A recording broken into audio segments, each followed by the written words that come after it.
What's good YouTube, it's Adam from I'm a Music Mogul. Welcome to a brand new video. Today we're going to go ahead and remake another classic, 99 Problems by Jay-Z.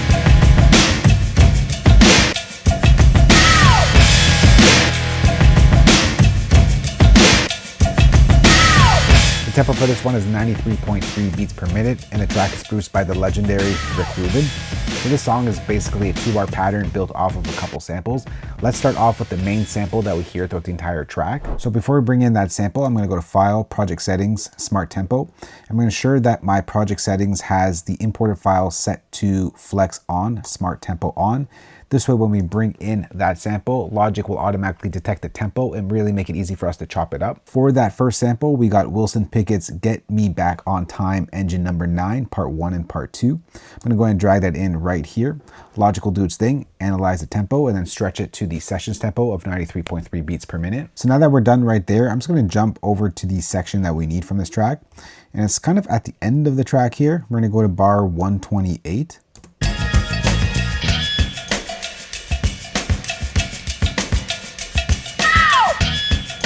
So it's that loop right over there. So I'm going to go ahead and just chop that up, just like that.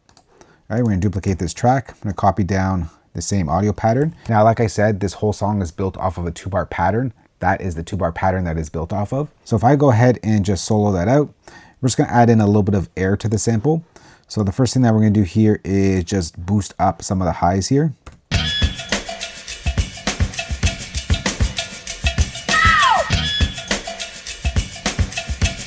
That's a little too much.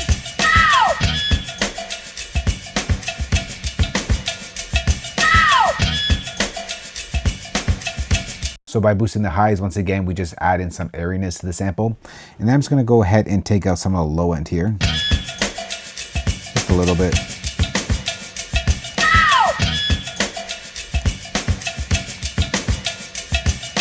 And next, we'll just add in some reverb here. So I'm going to go Control Command P, bring in Logic's Chroma Reverb.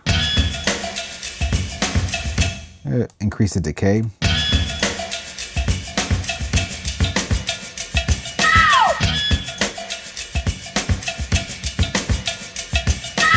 That's our main sample. I did notice that the sessions tempo did change. I'm just going to change it over to keep. I'm probably going to have to go to my tempo list here. And I'm going to delete all of this here.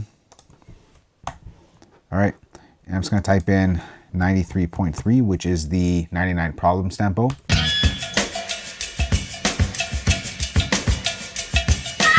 Good thing we caught that early. And then we're just going to go ahead and chop up a section of this pattern here. So this right over here. All right, so I'm just going to do a little edit over there. And I'm going to duplicate the track. And I'm going to put this on every other downbeat. So we're going to put on the 1, the 3, the 1, and the 3.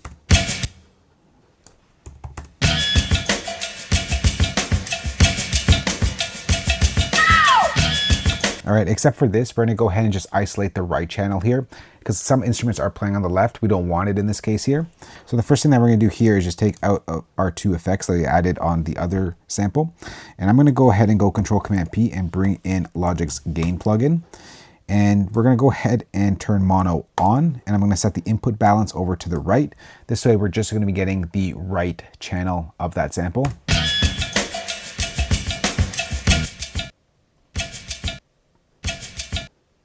All right, this is what's happening on the left side. And then we'll just put on an EQ just to shape that sample a bit more. So I'm going to go over to my EQ. We're going to take out some of the highs.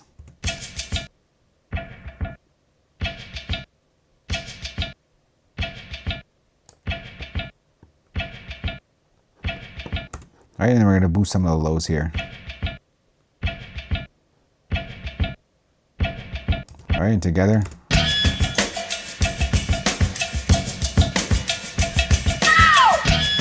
Without it.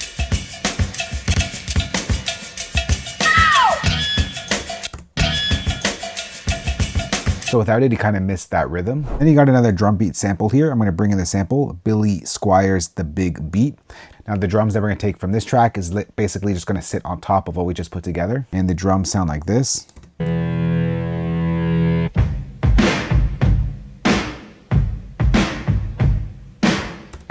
All right, so there is our pattern that we need.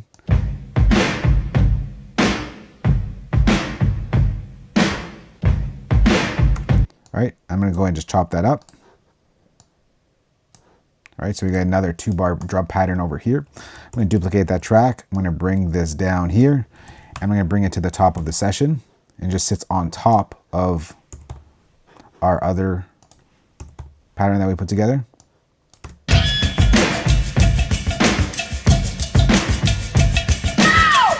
Sounds a little bit off because we actually don't use the entire sample for the drum beat. So what we're going to do here is take that kick and the snare up until that snare ends. So we're just going to chop it up right there.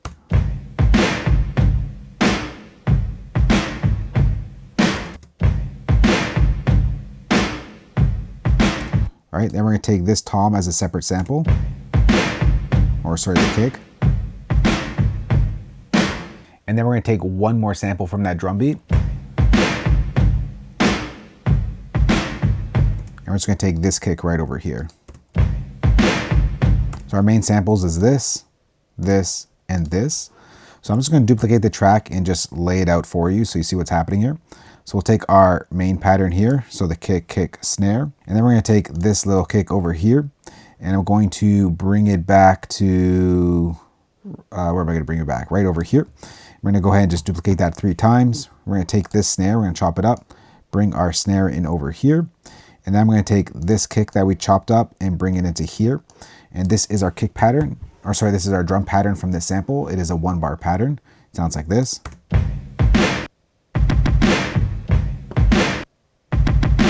All right, now for these 3 kicks over here, I'm just getting a little bit of that extra drum little hit that I don't want here. So I'm going to make sure that my slip tool is engaged here. I'm going to hold down the command key for my second tool here. I'm just going to drag that sample out of the way. I'm going to do it on every single one here. Actually, I don't have to. I could just go ahead and delete that and just repeat that.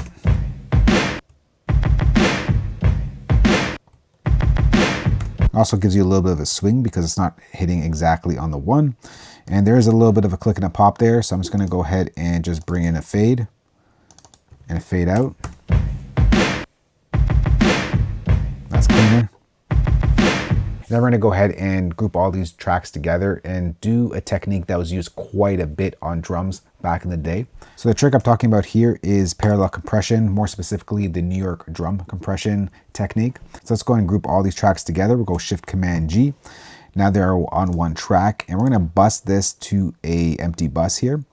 So let's bus it out to bus 2. I'm going to send it out at unity gain. I'm going to hold down the Option key on my keyboard, click that, send out at unity gain.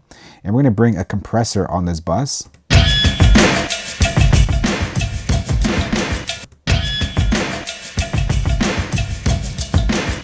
So right now what we're listening to is just the bust out version of the drums.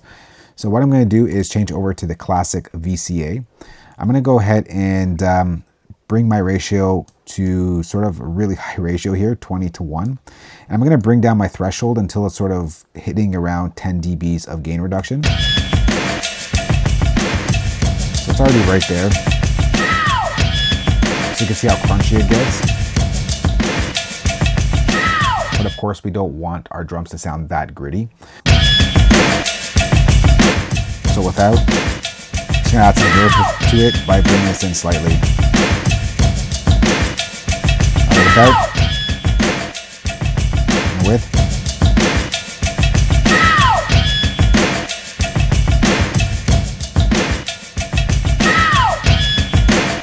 So you see how it adds a lot of life to that drum sample. That was what that technique is all about. And then we're gonna get over to the guitar sample that we hear in the track. So I'm gonna bring in the sample here. It's AC/DC's Walk All Over You. And the sample that was used is the guitar strum that happens right at the top of the track or a little bit inside the track. So not that one, but it's this one with the crash. All right, it's that hit right there. And we even want that kick in there as well. So I'm gonna go ahead and just chop that up. All right, so I'm gonna make sure I get everything here, including that little blip that happens at the top there. And we'll just take it to the end of the drum pattern, so that entire strum.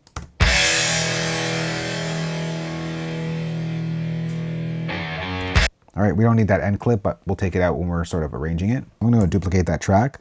I'm gonna bring this all the way to the top. I'm gonna bring it up so you see how it lines up with our drums.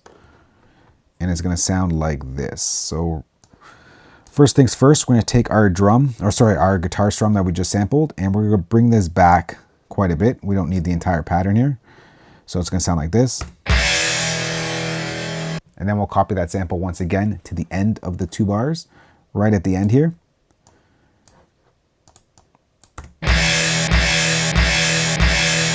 All right, and for this one, we're gonna go ahead and drop it down 2 semitones. So we'll select our region, we'll hold down the Option key and arrow down. Let me just zoom in so you see what's happening. We'll arrow down, once again, holding down the Option key, arrow down, 1, 2. Let me take this out. And then we got to pitch it up by a couple number of cents. To be exact, it's 14 cents. So we'll just add some fine tune in there, plus 14 cents. And this is what it sounds like now with the drums.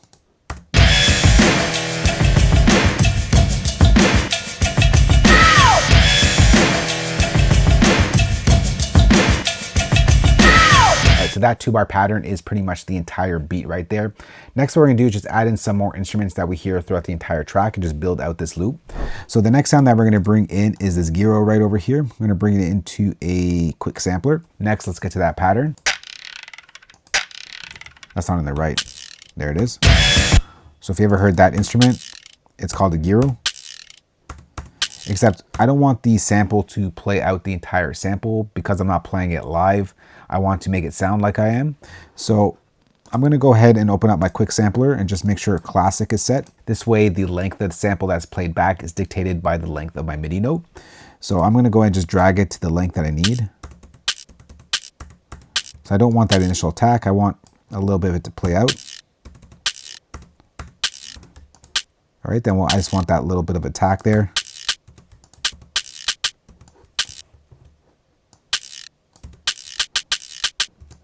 All right, actually that just repeats itself. So what I'm gonna do here is just lower the velocity here, give it a little bit more realism.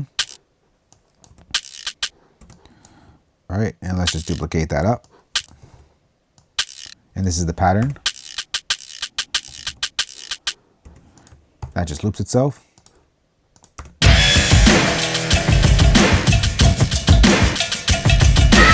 Now, of course, that doesn't happen for the entire track. I'm just sort of building out the pattern, and then in the arrangement, you'll see everything dispersed out. And then we have a triangle. So I'm gonna use the software instrument track here that I have loaded. I'm gonna go over to my library browser here. I'm just gonna search triangle.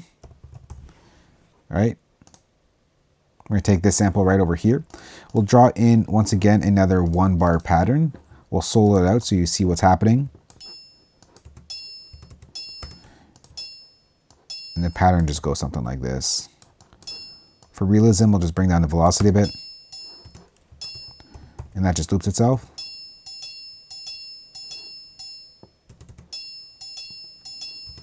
I think we get another one in there as well.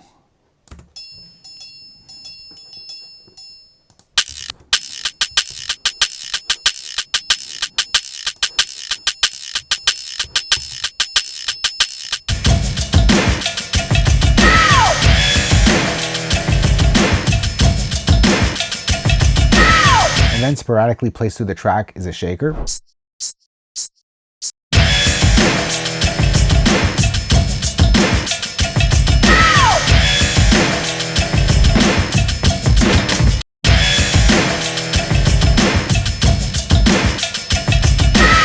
And then ever so often in the pattern, we get sort of a vinyl scratch in there. And it usually happens at the end of the pattern. So I'm just gonna bring it into here.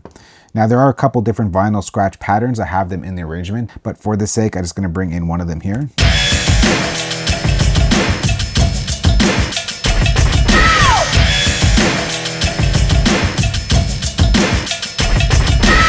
All right, next what I'm gonna do is just mix it and arrange the track. Now for the arrangement, even though we only have a couple of tracks, the instruments kind of come and go as the arrangement goes. It is a complicated arrangement, I would say. So I'm gonna go ahead and do that off camera. And when we come back, we'll take a listen to how everything sounds together.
That right there is the classic Jay-Z's 99 Problems remade in Logic Pro. For Logic Pro users out there, I'm gonna go ahead and save this entire section for you, place it as a download link below this video. If you don't use Logic, I got your back as well. You can export the MIDI stems, audio stems, and of course include the drum kit that you heard in this remake. You can find that entire playback down below the like button as well. If you do have any questions on this or just want to chat or any suggestions for future videos, let's chat down below. Thanks for watching. We'll catch you on the next one. Later. Peace.